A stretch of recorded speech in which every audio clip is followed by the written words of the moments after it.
Mesdames et messieurs, bonsoir. Soyez les bienvenus pour cette nouvelle édition de votre journal de 22 heures. Au sommaire de l'actualité. À la une dans l'actualité nationale, le président de la République, son Excellence Ismaël Merguelé, a rendu un hommage à l'ancien député Feu Ali Guédi.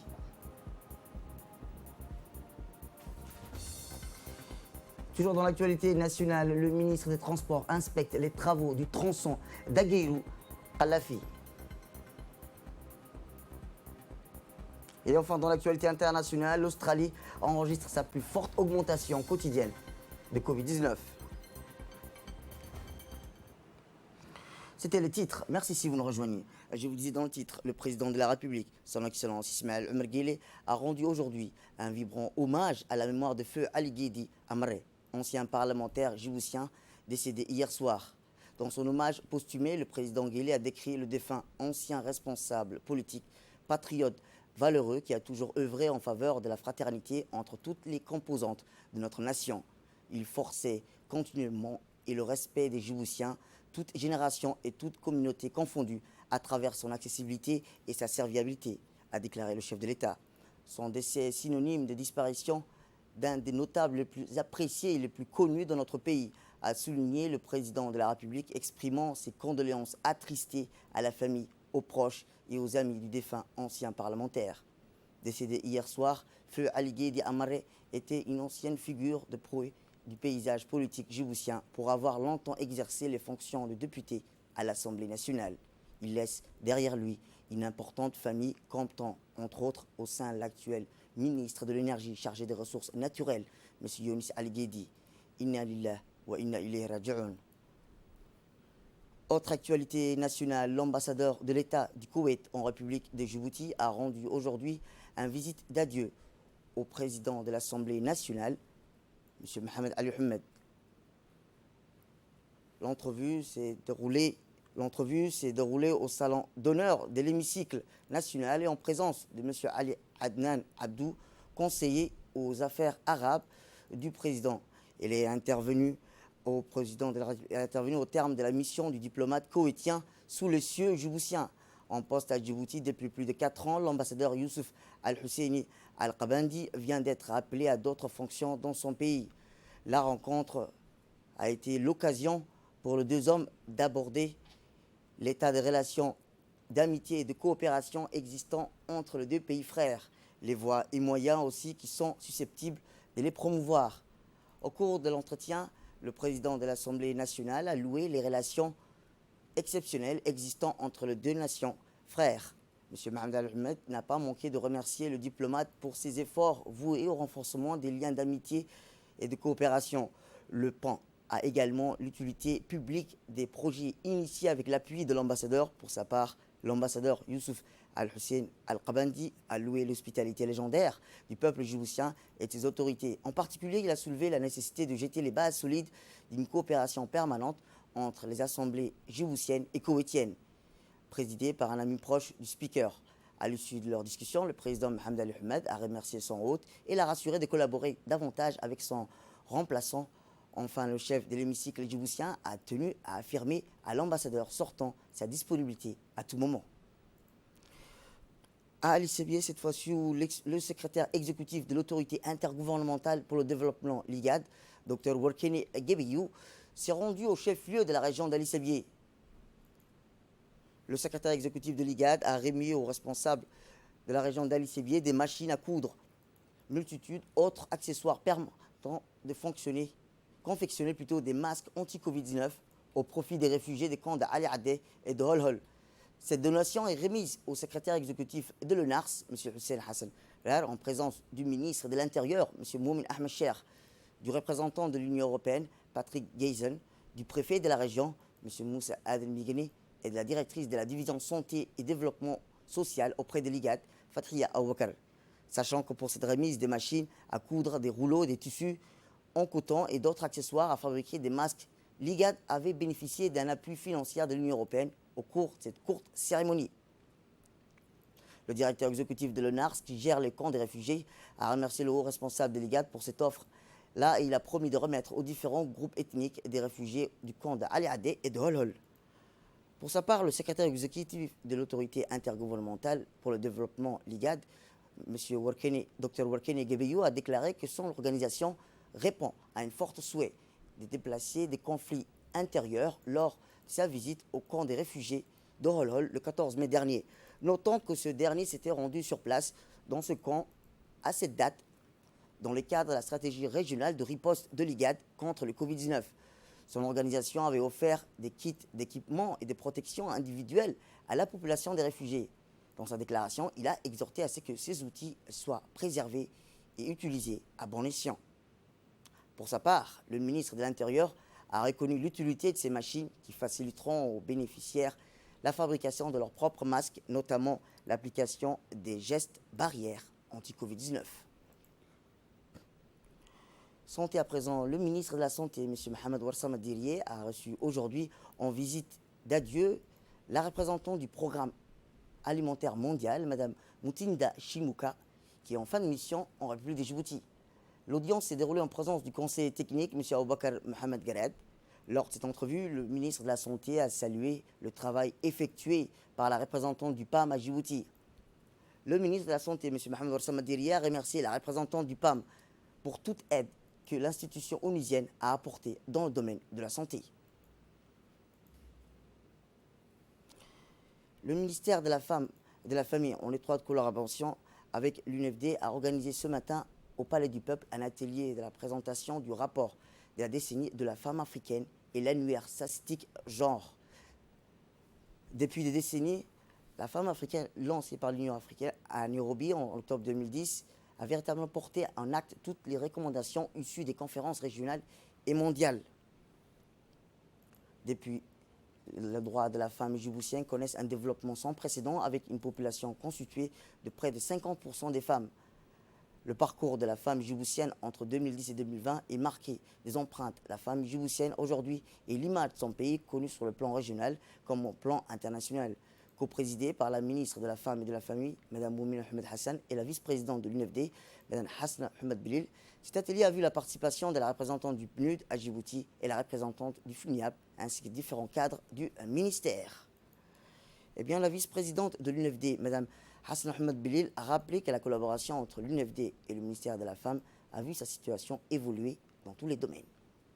Nous devons nous réjouir de nombreux acquis de cette dernière décennie, à commencer par la création d'un ministère entièrement dédié à la gente féminine, mais aussi le renforcement de la place de la femme au sein de notre société.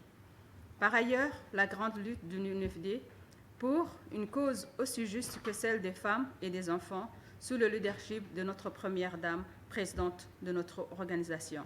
Grâce à la collaboration déterminée et immuable entre l'Union nationale des femmes djiboutiennes et le ministère de la Femme et de la Famille, la femme djiboutienne a vu sa situation évoluer dans tous les domaines définis par les objectifs de développement durable. Mesdames et messieurs, notre organisation, fervente défenseuse de la cause féminine, œuvre pour la promotion de la santé de la mère et de l'enfant, à la lutte contre la pauvreté, la promotion de l'autonomisation et l'éducation des filles et des femmes, la lutte contre l'insécurité alimentaire et j'en passe. Dans le cadre de sa mission de lutte contre les violences basées sur le genre, les avancées de notre organisation dans ce domaine sont palpables. Cette dernière décennie, telle que l'existence d'un centre d'écoute, d'information et d'orientation des victimes de toute forme de violence, la mise en vigueur d'une loi portant sur la prévention et la protection des filles et des femmes contre le VBG et la mise en place d'une ligne verte. Je tiens également à citer l'implication et l'engagement de notre première dame et présidente de l'UNFD, son Excellence Khadra Mahmoud Haï, dans cette lutte de longue haleine, en parrainant en 2014 une conférence régionale de haut niveau sur l'abandon total du MGF à suite à l'adoption de la résolution 6746.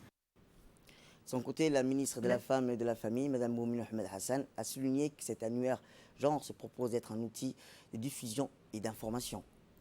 L'annuaire statistique du genre se propose d'être un outil d'information et de sensibilisation qui permet de disposer des informations factuelles sur la situation et l'évolution de la femme djiboutienne dans le domaine politique, économique, social et culturel. La décennie de la femme africaine, lancée par l'Union africaine à Nairobi le 15 octobre 2010, n'aura été véritablement portée que si elle se traduit par des actes tels que des politiques, des stratégies, des initiatives, des programmes. Prendre des décisions au niveau international et au niveau régional sont des choses, avoir des engagements, c'en est des autres, c'est une autre étape, mais agir sur le terrain et servir une population de 1 pour honorer ses engagements, mais de 2 pour servir mieux ces populations, c'en est une autre. Chose que la République de Djibouti s'est attelée de faire, et surtout pour ne pas être en marge des autres pays du monde.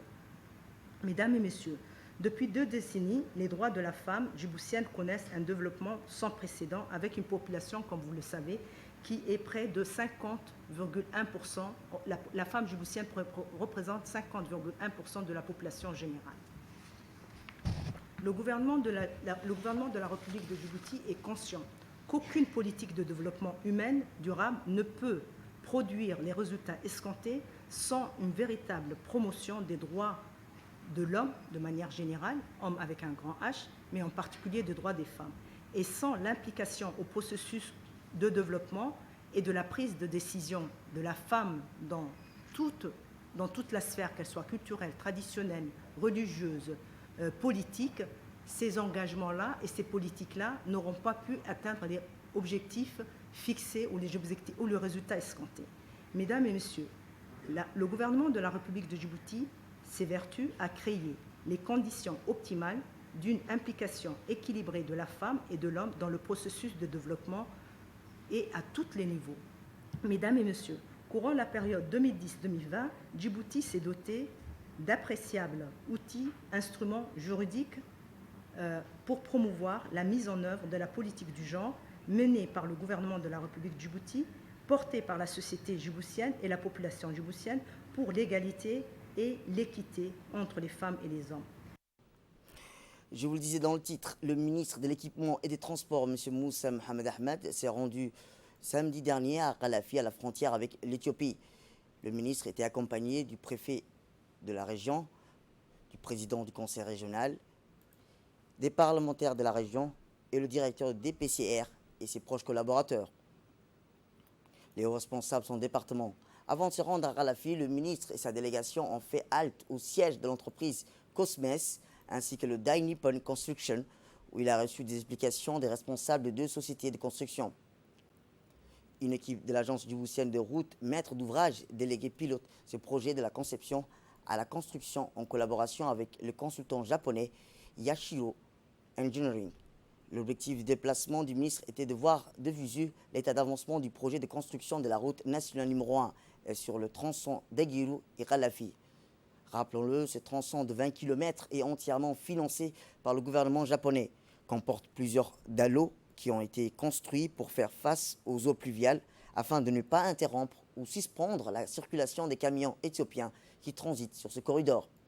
La délégation conduite par le ministre de l'Équipement et des Transports, Moussa Mohamed Ahmed, a pu apprécier les retombées socio-économiques de ce projet qui a tenu compte de l'employabilité locale de la construction d'un nouveau forage qui sera cédé à la population et à la fin du projet. Le ministre s'est réjoui des travaux de qualité effectués par les entreprises dans la réalisation de ce projet de grande envergure. La route nationale numéro 1 est l'axe routier la plus importante reliant la capitale et Kalafi à la frontière avec l'Éthiopie. De l'équipement et du transport, c'est-à-dire tout son staff, pour pouvoir superviser les travaux de reconstruction de la RN1, surtout la partie Kalafi d'Aguirou. Comme vous le savez, cette partie a été financée par le Japon avec un consultant, une entreprise d'un Nippon. Il faut savoir également aussi que des grandes entreprises qui opèrent dans le siège de la République de Djibouti ont pu effectuer ces travaux, à savoir l'entreprise Cosmes et l'entreprise Hauke. Aujourd'hui, nous avons pu apprécier la qualité des travaux qui ont été réalisés, à savoir la qualité de la route, la qualité des matériels qui a été utilisé, en tenant compte bien sûr aussi de l'impact social. Les riverains, pour qu'ils puissent bénéficier de ce grand ouvrage à haute intensité de main-d'œuvre, déjà la population locale a pu bénéficier concernant tout ce qui est main-d'œuvre, gardiennage, sécurité. Donc vraiment, c'est une bouffée d'oxygène pour la population de la grande circonscription administrative de Yoboki.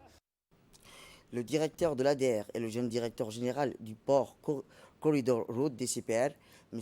Abdi Ibrahim Farah, ont tour à tour pris la parole pour souligner l'importance de ce corridor pour l'économie de Djibouti et les projets à venir pour la réhabilitation et la reconstruction des corridors. Nous les écoutons.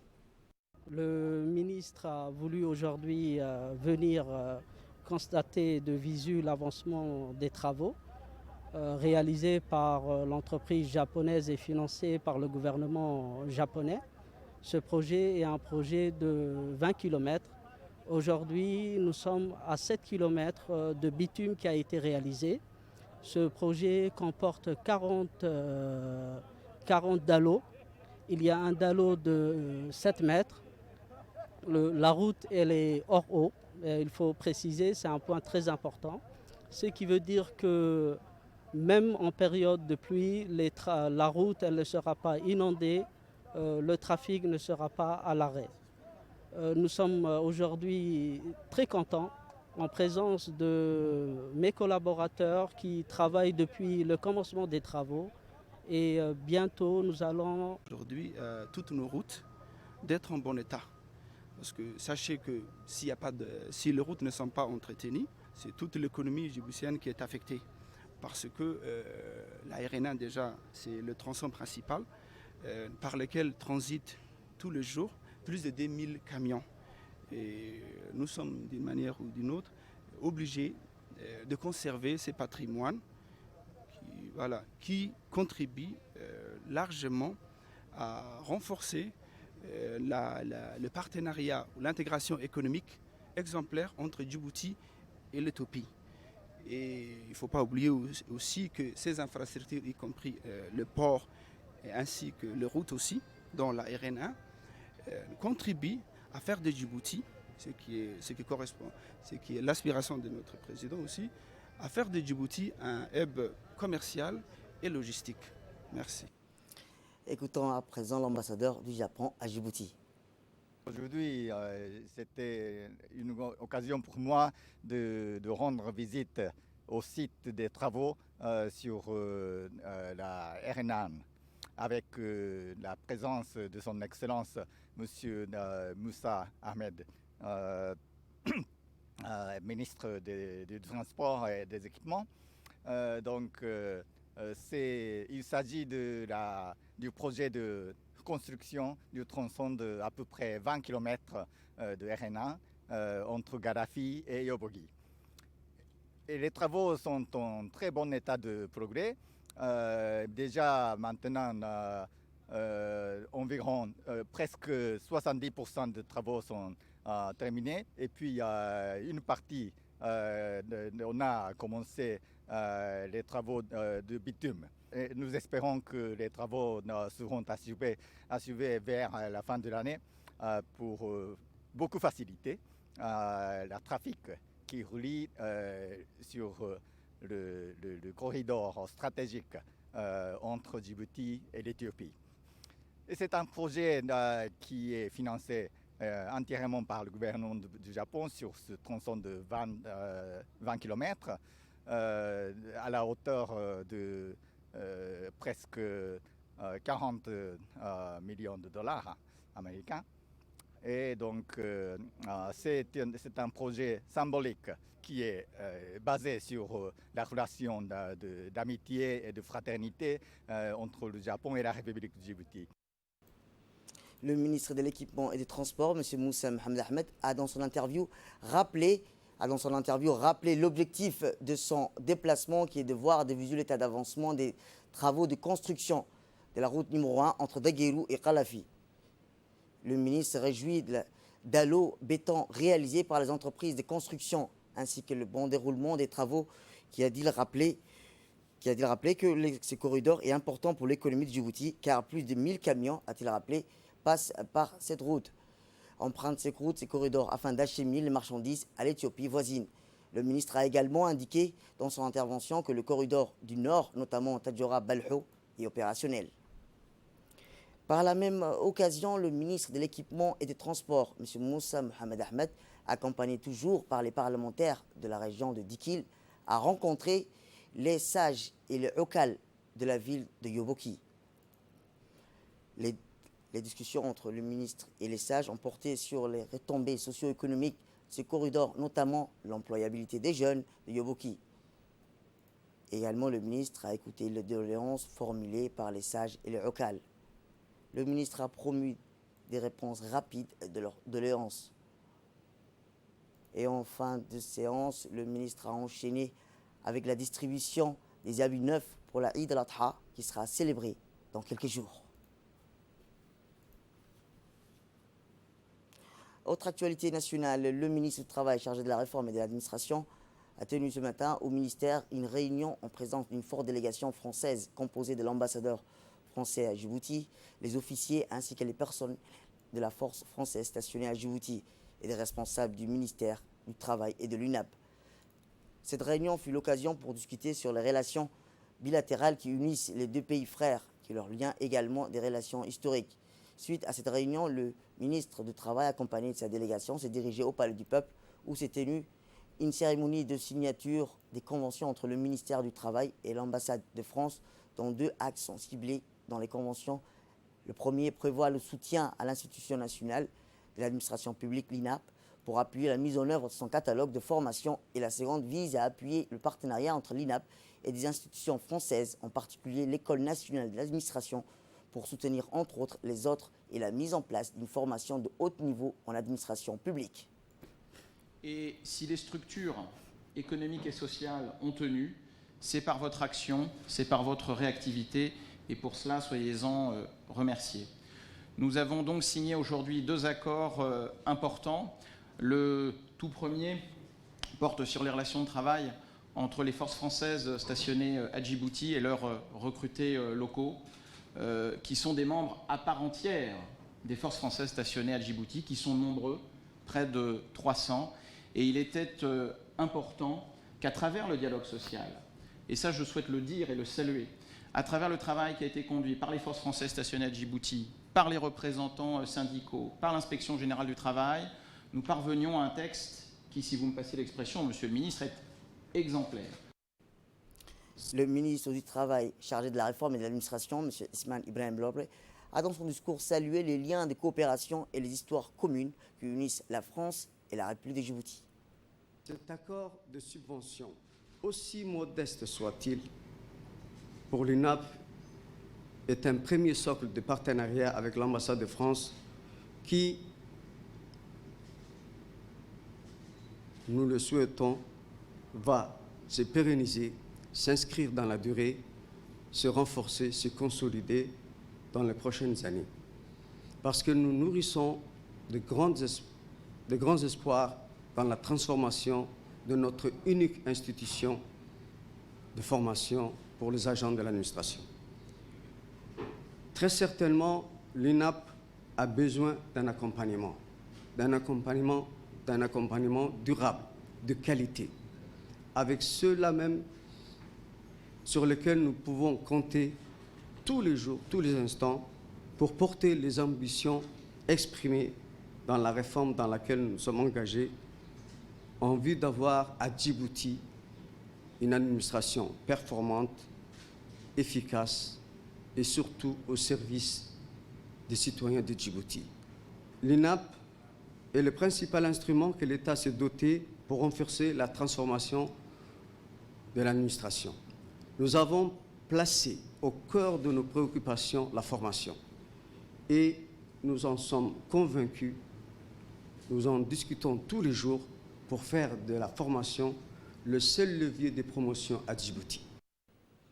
Les intervenants qui ont assisté à la cérémonie de signature de convention ont souligné au micro de la chaîne nationale l'importance que revêt cette occasion. Cette convention est particulièrement importante pour les forces françaises stationnées à Djibouti, car les personnels civils djiboutiens représentent une part très importante de nos effectifs. Et ces effectifs, ces personnels, ont une contribution essentielle aux missions et au travail quotidien des forces françaises stationnées à Djibouti. Donc il était extrêmement important de valoriser cette contribution à nos missions, aux forces françaises. Donc de valoriser les compétences détenues, de valoriser l'expertise, de valoriser l'expérience aussi dans le temps de personnel qui nous servent pour certains depuis très longtemps. Le ministre du Travail et l'ambassadeur, son Excellence l'ambassadeur de France, ont signé une convention de partenariat de renforcement de capacité de l'INAP. Donc, il s'agit en deux volets. Une s'agira de renforcer les capacités linguistiques de l'administration, surtout les arabophones, et une autre composante importante pour que l'INAP puisse disposer d'un diplôme professionnel en administration publique. Et pour cela, nous aurons l'occasion, à travers l'ambassade de France, eu un partenariat privilégié avec l'ENA de Paris ou l'ENA de Strasbourg. On aura le choix, mais pour l'instant, on est en train d'étudier. Qu'est-ce que ça veut dire? C'est-à-dire que l'INAP aura à délivrer un diplôme reconnu au niveau international en management. Et enfin, dans l'actualité internationale, je vous le dis dans le titre, l'Australie a enregistré aujourd'hui sa plus forte augmentation en le jour d'infection et de décès de Covid-19, avec 549 cas supplémentaires et 10 décès signalés depuis hier. Tous les décès et presque tous cas confirmés sont produits dans l'État du Victoria Sud-Est, où le nombre des cas augmente en cours de mois écoulés, malgré les réintroductions des restrictions de distanciation sociale. L'État a également signalé lundi 6 morts de plus. C'est la fin de cette édition. Merci à vous de nous avoir suivis. Restez avec nous, place nos programmes télévisés.